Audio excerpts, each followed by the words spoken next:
तुझ महामूर्तीचे या आंगी उमटलिया मूर्ती अनेगी ले इलासी वाणेपणा आंगी आवडसी तू। आपकी इस विराट मूर्ति के अंग पर अनेक मूर्तियां प्रकट हुई हैं और ऐसा जान पड़ता है कि यह विविधता आपने स्वयं धारण की है। हो कामज महोदधितु देवा जालासी तरंग मूर्ती हे लावा की तू फळी वृक्षु एकु बरवा मूर्ति फळलासी। हे देव, मेरे लिए आप मानो महासागर बन गए हैं और उसमें मूर्ति रूपी लहरें उछल रही हैं, अथवा आप कोई श्रेष्ठ वृक्ष है और मूर्ति रूपी फलों से फलित हुए हैं।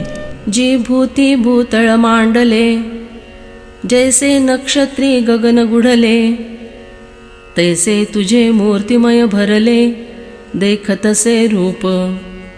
अजी, जैसे प्राणियों से सारा पृथ्वी तल भरा हुआ होता है, नक्षत्रों से आकाश आच्छादित हुआ होता है, उसी प्रकार अनेक मूर्तियों से आपका स्वरूप पूरी तरह भरा हुआ है, ऐसा मैं देख रहा हूँ।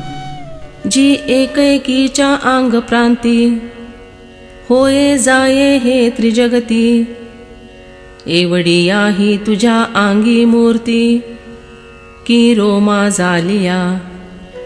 अजी, एक एक मूर्ति के अंग प्रदेश से यह त्रैलोक्य उत्पन्न हो रहा है तथा उसी में विलीन हो रहा है।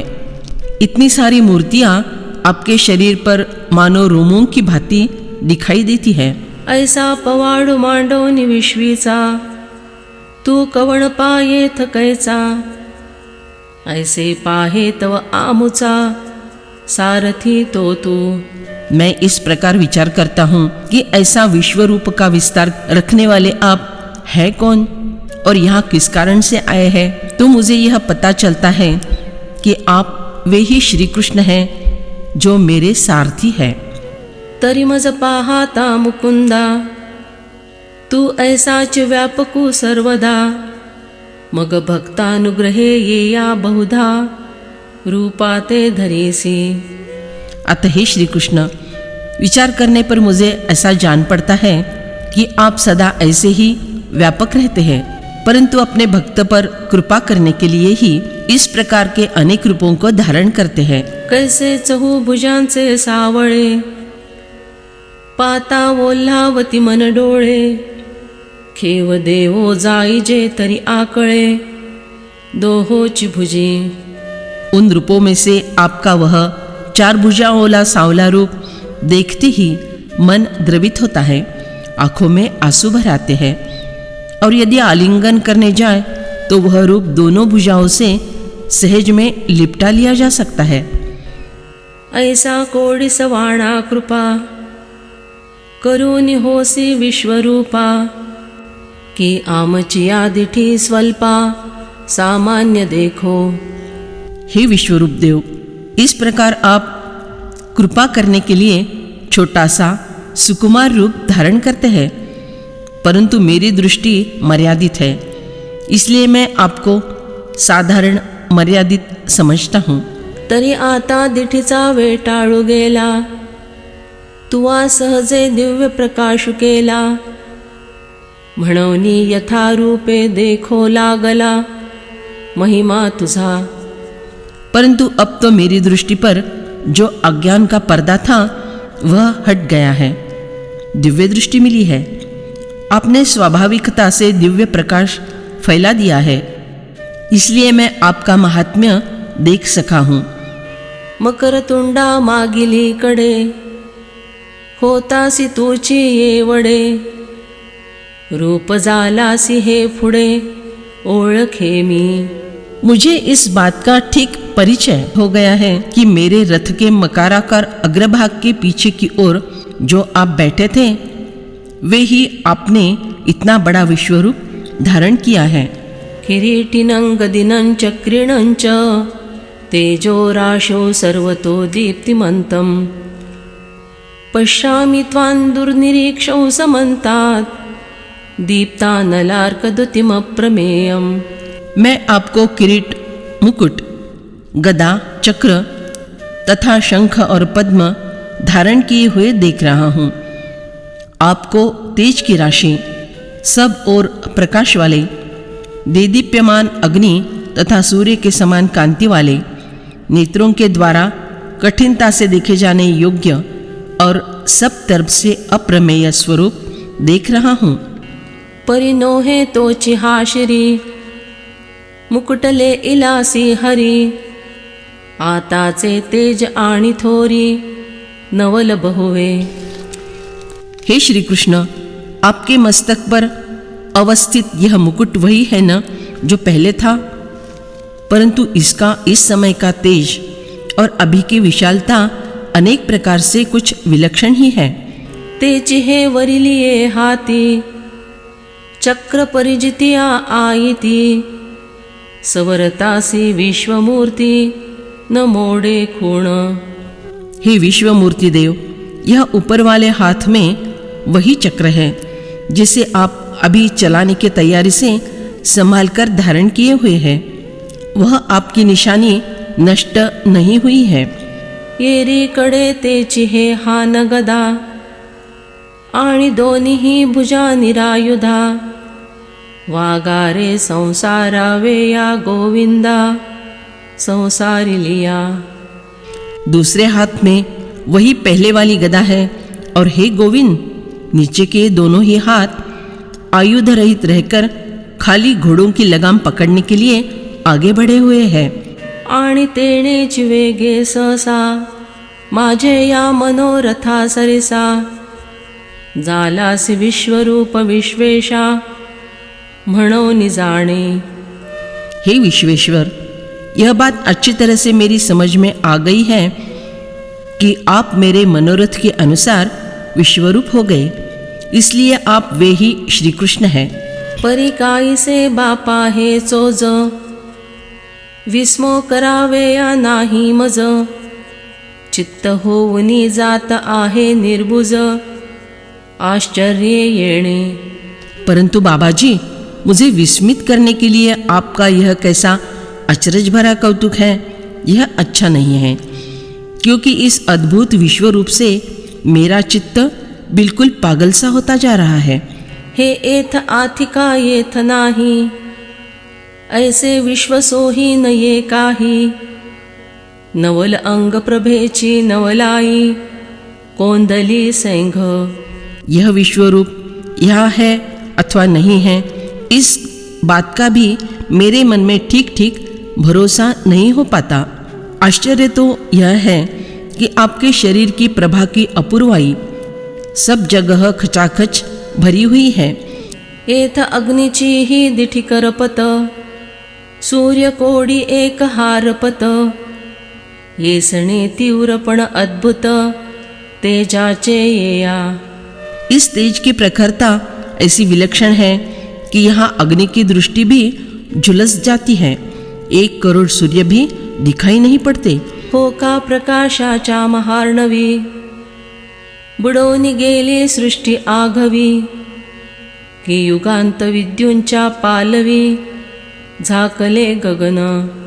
इस प्रकाश रूपी महासागर में मानो पूरी सृष्टि ही डूब गई है, अथवा प्रलयकालीन बिजलियों के पल्लों से सारा आकाश आच्छादित हो गया है। ना तरी संहार तेजाची या ज्वाळा, तोडून माचू बांधला अंतराळा, आता दिव्यांजनाचा ही डोळा पाहवेना। अथवा प्रलय काल के तेज की ज्वालाएं तोड़कर उसने आकाश में मानो छाजन बनाया गया है। अब वह तेज दिव्य अंजन डाले हुए दृष्टि से भी नहीं देखा जाता। दिव्य चक्षु प्राप्त होने पर भी जीव की मर्यादा टल नहीं सकती। उजाळू अधिकाधिक बहुवसु, धडाडी तुसे अतिदाहसु, पडत दिव्य चक्षुषी त्रासु, निहाळिता। वह उज्जवल तेज अधिक से अधिक बढ़ रहा है और वह बहुत सारा अत्यंत तप्त अतिदाहक है। उसे निहारते हुए मेरे दिव्य नेत्रों को भी कष्ट हो रहे हैं।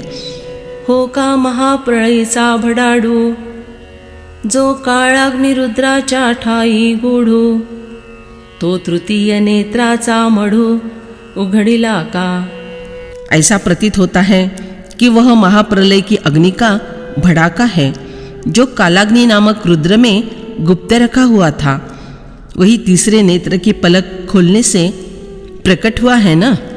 तैसे पसरलेनी प्रकाशे पाचवनिया ज्वाळांचे वळसे. पडता ब्रह्मकटाह कोळीसे होत आहाती. उसी तरह फैले हुए प्रकाश से पंचविध पंचाग्नि, प्रलयानल, विद्युतनल, वड़वानल, शिवनेत्रानल और द्वादशादित्यानल अग्नि की ज्वाला की लपेट में आकर सारा ब्रह्मांड कोयला हो रहा है. ऐसा अद्भुत तेजो राशी जन्मा नवलु देखिलासी. नाही व्याप्ती आणि कांतिसी पारजी तुझिये. हे स्वामी, इस तरह विलक्षण तेज का भंडार रहने वाले आपको मैं इस जन्म में देखा हुआ एक आश्चर्य ही मानता हूँ. आपकी व्यापकता और कांति की कोई सीमा नहीं है. त्वमक्षरं परमो वेदितव्यं त्वमस्य विश्वस्य परन्निधानं. त्वमव्ययः शाश्वत धर्मगोप्ता सनातनस्त्वं पुरुषो मतो मे. आप ही जानने योग्य परम अक्षर अक्षर ब्रह्मा है. आप ही इस संपूर्ण विश्व के परम आश्रय है. आप ही सनातन धर्म के रक्षक है और आप ही अविनाशी सनातन पुरुष है, ऐसा मैं मानता हूँ. देवा अनादितु अक्षर औठाविये मात्रेसी पर. श्रुती सदा जयाचे घर गिवसिताती. हे देव, आप अनादि परब्रह्म है. ओंकार की 3.5 मात्राओं के उस पार के हैं. वेद आपका घर पता निरंतर ढूंढते रहते हैं. जे आकाराचे आयतन जे विश्व निक्षेप निधान ते अव्यय तू गहन अविनाशजी. अजी, जो सब आकारों का मूल घर है, जो विश्वरूपी पूंजी रखने का स्थान है, जो अव्यय गहन अविनाशी है, वह आप ही है. तू निज धर्माचा ओलावा अनादि सिद्ध नीच नवा. तू पुरुषु सदती सावा मी जाणे पुढे. आप आत्मधर्म की आर्द्रता अर्थात जीवन है. आप स्वयं सिद्ध और नित्य नए काल की गति को अगम्य है. आप 36 तत्वों से परे 37वें पुरुष है. यह बात स्पष्टता से मेरी समझ में आई है. अनादि मध्यांत मनंत वीर्य मनंत बाहुंश सूर्य नेत्रम. पश्यामि त्वां दीप्त हुताश वक्त्रं स्वतेजसा विश्वमिदंत पंतम. आपको मैं आदि मध्य और अंत से रहित अनंत प्रभावशाली अनंत भुजाओं वाले चंद्र और सूर्य रूप नेत्रों वाले प्रज्वलित अग्निरूप मुखों वाले और अपने तेज से इस संसार को तपाते हुए देख रहा हूँ. तू आदि मध्यांत रहितु स्वसामर्थ्ये तू अनंतु. विश्वबाहु अपरिमितु विश्वचरणु. आप आदि मध्य और अंत से रहित हैं. स्वयं अपनी सामर्थ्य से आप अनंत हैं. आप विश्वबाहु तथा विश्वचरण हैं, अर्थात आपकी भुजाएं तथा चरण विश्वव्यापी हैं. विश्वरूप के अनंत हाथ तथा पैर हैं, अथवा विश्व में रहने वाले सभी के हाथ तथा पैर आपके ही हाथ और पैर हैं. विश्व आपके ही पाँव से चलता है तथा आपके ही हाथों से काम करता है. इस प्रकार आपके स्वरूप की कोई मर्यादा नहीं है. पै चंद्र चंडांशु डोळा दावीसी कोप प्रसाद लीळा. एके रुससी गोपाळा एके पाळीसी. देखो, चंद्र और सूर्य रूपी 2 नेत्रों से आप क्रोध अथवा कृपा की लीला दिखलाते हैं. हे श्री कृष्ण, आप एक दृष्टि से किसी पर कोप अर्थात नाश करते हैं और एक दृष्टि से किसी की रक्षा करते हैं.